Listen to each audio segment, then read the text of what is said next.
Hello everyone and welcome to my channel. आपण पाहत होतो स्पीड, टाइम अँड डिस्टन्स. त्यामधले आपण ॲव्हरेज स्पीडचे प्रॉब्लेम पाहत होतो. आपल्याला माहितीच आहे की ॲव्हरेज स्पीड म्हणजे काय होतं. Average speed is equal to असते total distance covered upon total time taken to cover that distance. ठीक आहे, त्याच्यासरचा आणखी काही प्रॉब्लेम्स पाहूया. मागच्या याच्यामध्ये आपण 3 पद्धतीने त्याला सॉल्व्ह केले होते काही प्रॉब्लेम्स. आता त्याच्यापेक्षा थोडे ॲडव्हान्स लेवलचे प्रॉब्लेम पाहूया ॲव्हरेज स्पीडवरचे. ठीक आहे, तर बघूया की या प्रॉब्लेममध्ये काय दिलेलं आहे. A person covers 2/3 distance at a speed of 40 km per hour. 2/3 distance at a speed of 40 km per hour and remaining distance at a speed of 20 km per hour. Then what will be the his average speed for whole journey? ठीक आहे, आता यांनी म्हटलं आहे की एक distance आहे त्याच्यापैकी 2/3 पार्ट जो आहे त्यांनी कव्हर केला 40 किलोमीटर पर आवरने. ठीक आहे, एक डिस्टन्स दिलेला आहे त्याचा 2/3 पार्ट त्यांनी काय केला 40 किलोमीटर पर आवरने कव्हर केला आणि जो उर्वरित पार्ट होता तो त्यांनी 20 किलोमीटर पर आवरने कव्हर केला.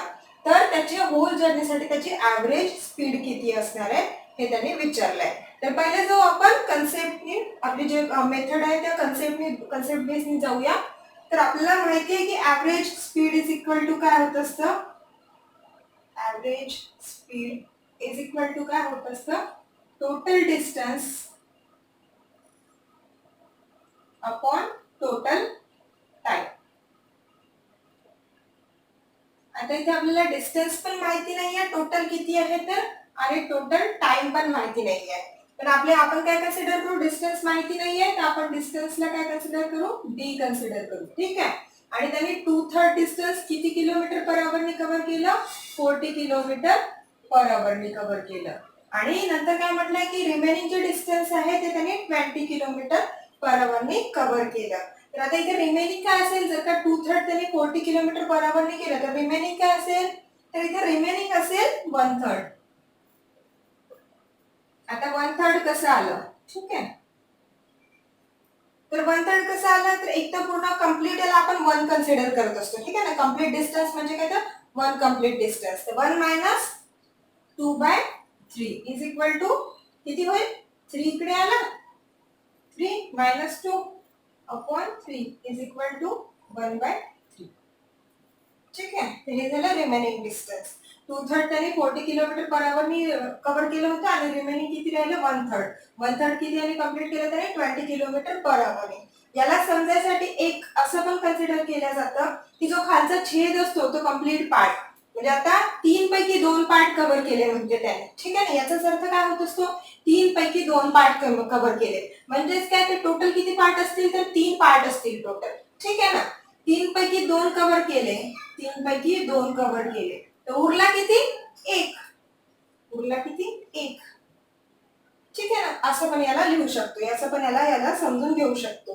तर इथे काय असतं, जे खालचा जो असतो तो टोटल हे असतं, कारण इथे काय 2/3 म्हणजेच काय तर 3 पैकी 2 भाग त्यांनी 40 किलोमीटर पर आवरने कव्हर केले. म्हणजे आता उरला किती असेल, 1 भाग उरला असेल तर तो 1/3 पैकी 1 भाग जो आहे तो 20 किलोमीटर पर आवरने कव्हर केला असेल, असं इथे डायरेक्ट समजतं.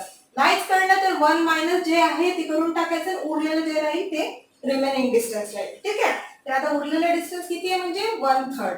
तर आता इथे आपण डिस्टन्सला काय कन्सिडर केले, डी कन्सिडर केले. तर आता इथे लिहूया टोटल डिस्टन्स काय होऊन जाईल, मग पहिलं किती 2/3 ऑफ डी प्लस नंतर उरलेलं किती 1/3 ऑफ डी, हे झालं टोटल डिस्टन्स. ठीक आहे, अपॉन अपॉन काय, तर अपॉन टोटल टाइम. आता टाइम आपल्याला माहिती नाहीये तर टाइमचा आपल्याला एक फॉर्म्युला माहिती आहे. तर टाइमचा फॉर्म्युला काय होत असतो, डिस्टन्स अपॉन स्पीड. बरोबर आहे, टाइम इकडे आणलं तर डिस्टन्स अपॉन स्पीड.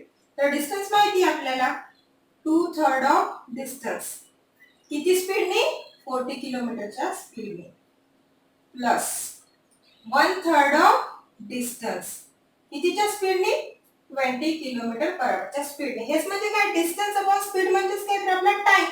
हा इतका लागणारा 2/3 साठी कव्हर करायसाठी, हा इतका लागणारा 1/3 साठी कव्हर करायसाठी. ठीक आहे, म्हणजे हा झाला टोटल टाइम. आता याला पूर्ण सॉल्व्ह करूया. ठीक आहे, त्याला सॉल्व्ह करायसाठी इकडे मी काय केलं, वरच्या याच्यातून डी कॉमन काढला तर आतमध्ये काय उरला 2/3 प्लस 1/3. खालच्या याच्यातून पण d कॉमन काढून घेतला, इथं 2/3. ठीक आहे, तर इथंच काही नाहीये छेदात, इथे छेदात 1 असतो, तर याला उलटा घेतल्यावर काय होत असतं, गुणेला 1/40 प्लस सेम 1/3 गुणेला 1/20. ठीक आहे, देन ते काय आलं तर dd कॅन्सल. एस म्हणजे काय 2 + 1 म्हणजे हे 1. 2 + 1 = 3. 3/3 = 1 होतं इथं. ठीक आहे ना, नाही कळत असेल तर इथे लिहून देते मी. 2/3 + 1/3 छेदामध्ये 3 कॉमन म्हणजे हा 2 + 1 = 3/3 याचा अर्थ 1. ठीक आहे, नंतर आता इथे याला काढू शकतो 20, तर 1/60 प्लस इथे 1/60. ठीक आहे, याचाच अर्थ 1/60 छेदामध्ये सारखा, तर 1 आणि 1 2, तर 2/60. ठीक आहे, याला जर का वरती घेतलं तर काय होईल 60/2 म्हणजे 30 km/h. दोन्ही भाग दिले. ठीक आहे, म्हणजे आन्सर काय आलं, ॲव्हरेज स्पीड = 30 km/h. ठीक आहे, हे झालं आपल्या कन्सेप्ट वाल्या मेथडने. आता बघूया एक एलसीएम मेथडने, की एलसीएम मेथडने हे कसं सॉल्व्ह करायचं. इथे आन्सर लक्षात ठेवा, मी इथे आन्सर लिहून ठेवत आहे 30 km/h. ही झाली आपली कन्सेप्ट, जी आपल्याला माहिती आहे. Average speed = total distance upon total time. इथे डिस्टन्स डी कन्सिडर केला, त्याच्यावर पहिले 2/3 डिस्टन्स होता, उरलेला 1/3 डिस्टन्स होतं, हे घेतलं. आणि त्याला लागणारा टाइम, तर आता टाइम आपल्याकडे नव्हता, पण टाइमचा एक काय आपल्याकडे फॉर्म्युला होता, डिस्टन्स अपॉन स्पीड. मग 2/3 डिस्टन्स जे आहे ते 40 किलोमीटरच्या स्पीडने होतं म्हणून इथं 40 घेतलं, आणि 1/3 डिस्टन्स जे होतं ते 20 किलोमीटरच्या स्पीडने होतं म्हणून इथं 20 घेतलं, आणि याला सॉल्व्ह करत गेलं तर किती आली ॲव्हरेज स्पीड 30 km/h. आता पाहूया एलसीएम मेथडने कसं करायचं याला. ठीक आहे, तर याच एक्झाम्पलला पाहूया आपण एलसीएम मेथडने. आता एलसीएम मेथडने काय करायचं, दोन्ही स्पीड गिवन आहे, दोन्ही स्पीड लिहून घ्यायच्या. ठीक आहे, एक 40 km/h आणि दुसरी दिली आहे 20 km/h. याचा एलसीएम घ्यायचा. ठीक आहे, त्याचा एलसीएम किती आहे 40. ठीक आहे, 40 किती 1, 20 किती 2. हे काय असतं, याला कन्सिडर करायचं टोटल डिस्टन्स. ठीक आहे ना, हे टोटल डिस्टन्स. आणि मग हा काय राहील, टोटल डिस्टन्स म्हटलं हा राहील टाइम फॅक्टर. हा काय असतो इथे टाइम फॅक्टर. हा काय असतो टाइम फॅक्टर. का बरं टाइम फॅक्टर, कारण टाइम म्हणजे काय असतं, डिस्टन्स अपॉन स्पीडच असतं. बरोबर आहे ना, 40/20 केलं तर 2 येतील. बरोबर आहे, 40/40 केलं तर 1 येईल. म्हणून मग हा काय असतो टाइम फॅक्टर असतो, हे असतं टोटल डिस्टन्स. आता इथे याचा एलसीएम घेऊन घेतला. आता इकडे काय करायचं, काय विचारलं त्यांनी, 2/3 पार्ट 40 km/h ने केला आणि 1/3 पार्ट 20 km/h ने केला. म्हणजेच काय, तुम्ही टोटल किती पार्ट आहेत ते होते 3. मी काय सांगितलं 2/3 म्हणजेच काय, तर 3 पैकी 2 भाग कंप्लीट केले, म्हणजे टोटल किती असणार आहे 3 पार्ट असणार आहे. टोटल किती असणार आहे 3 पार्ट. तर म्हणून मग टोटल 3 पार्ट. तर टोटल 3 पार्ट म्हणजे याचा दोन जो पार्ट होते ते त्याने किती 40 km/h स्पीडने कंप्लीट केले. आणि आता एक पार्ट जो होता, ठीक आहे ना, उरलेला जो एक पार्ट होता तो 20 km/h ने कव्हर केला. ठीक आहे, तर इथे काय म्हटलं होतं त्याने, तर हा जो 2 पार्ट होते ते 40 km/h ने कंप्लीट केले, आणि एक जो उरलेला पार्ट होता तो 20 km/h ने केले. आता काय करायचं, इथे वरती काय असतं आपल्याला माहिती आहे, स्पीड जर काय काढायचं असतं तर वरती काय असतं, स्पीडचा काय फॉर्म्युला आहे आपल्याकडे, स्पीड = डिस्टन्स अपॉन टाइम. ठीक आहे, तर आता इथे काय म्हटलं मी, हे याला काय कन्सिडर करायचं, टोटल डिस्टन्स कन्सिडर करायचं 40 गुणेला करायचं हे जे पूर्ण पार्ट दिलेले होते ते 3. ठीक आहे, आणि हे जे आहेत याला टाइम फॅक्टर सोबत मल्टिप्लाय करायचं. टाइम फॅक्टर सोबत मल्टिप्लाय करायचं. 40 साठी कोणतं आलं 2, तर इथं 2 गुणेला 1. 20 किलोमीटर साठी किती आलं 1 पार्ट, तर इथं 2 गुणेला 1. ठीक आहे, म्हणजेच मग हे काय आलं बेक बे प्लस बेक बे. ठीक आहे, याला फर्दर सॉर्ट आउट केलं तर 40 × 3 2 आणि 2 4. ठीक आहे, 4 4 कॅन्सल, म्हणजेच काय ते इथे 10, तर 10 × 3 30 km/h. किलोमीटर पर आवर. ठीक आहे. एकदम किती ह्याच्यात आन्सर आला 2 स्टेप मध्ये. लक्षात काय ठेवायचं, स्पीड जी आहे ती लिहून घ्यायची, त्याचा एलसीएम घ्यायचा. तर त्याचा एलसीएम म्हणजे काय, तर टोटल डिस्टन्स कन्सिडर करायचं.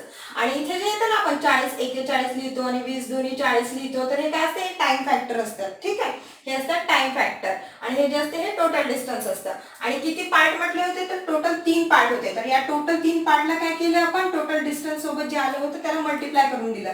कारण ऍव्हरेज स्पीड करायची तर आपल्याला माहिती आहे स्पीड इज इक्वल टू असते डिस्टन्स अपॉन टाइम. तर हे टोटल डिस्टन्स आणि किती पार्ट होते, टोटल पार्ट होते 3, म्हणून मग याला मल्टिप्लाय करून दिलं. छेदात काय पाहिजे आपल्याला, टाइम.